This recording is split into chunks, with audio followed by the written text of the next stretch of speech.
होली पर माँ ने बनाया 5 बेटियों का गाजर का ड्रेस।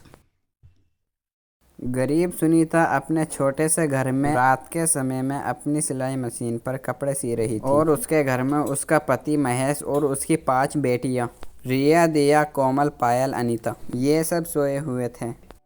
पता नहीं कब ये गरीबी हमारा पीछा छोड़ेगी। माँ, आप इतनी रात गए कपड़े क्यों सी रहे हो? आप सो जाइए माँ, वरना आपकी तबीयत खराब हो जाएगी। बिटिया, तू सो जा, मैं थोड़ी देर में सो जाऊंगी। माँ, आप सारा दिन खेत में काम करके कितना थक जाते हो, ऊपर से आप रात भर सिलाई का काम करते हो। आप इतना सब मत कीजिए माँ, वरना आपकी तबीयत खराब हो जाएगी। मुझे कुछ नहीं होगा बिटिया, चल अब तू सो जा। गरीब सुनीता अपने छोटे से घर में रात के 1 बजे सिलाई मशीन पर कपड़े सी रही थी। उसके छोटे से घर में उसका पति महेश और 5 बेटियां रिया, दिया, कोमल, पायल, अनीता सोई हुई थी। तभी सुनीता रोज की तरह पूरी रात सिलाई कर रही होती है। अगली सुबह सुनीता मिट्टी के चूल्हे पर सबके लिए चाय बनाती है। माँ, 15 दिन बाद होली का त्योहार है। आप होली पर हमें नए कपड़े, पिचकारियाँ ये सब दिलवाओगे ना? हाँ माँ, इस बार की होली हमें बड़े धूमधाम से खेलनी है। बच्चों, तुम तो जानते हो हमारी आर्थिक परिस्थिति इस समय ठीक नहीं है। मेरे साथ हुई इस दुर्घटना के बाद अपने इस परिवार की सारी जिम्मेदारी अकेली सुनीता पर आ चुकी है।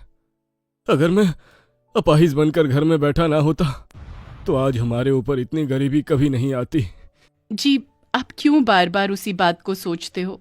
क्या करूं सुनीता, घर के ऐसे हालत देखकर और अपने बच्चों की उदासी देखकर हर बार वो बात मेरे मन में आ जाती है। कुछ महीने पहले सड़क दुर्घटना में महेश का एक पैर कट चुका था। वो धनकपुर गांव में मजदूरी का काम करता था।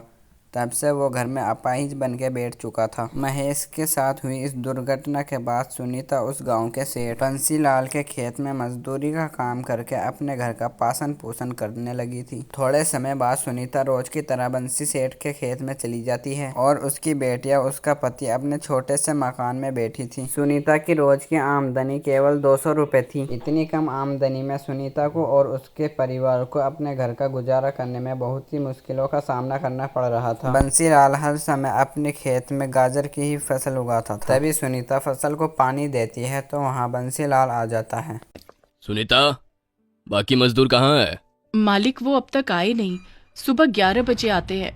अच्छा, कोई नहीं, तुम दो पानी। तभी सुनीता फसल को पानी देने लगती है। थोड़ी देर बाद खेत में काम करने वाले सारे मजदूर भी आ जाते हैं और सुनीता के साथ काम करने लगते हैं। दोपहर का समय सुनीता रोज की तरह खेत से कई सारी गाजर अपने घर लाती है और आज भी अपने हाथों से गाजर का हलवा बनाती है।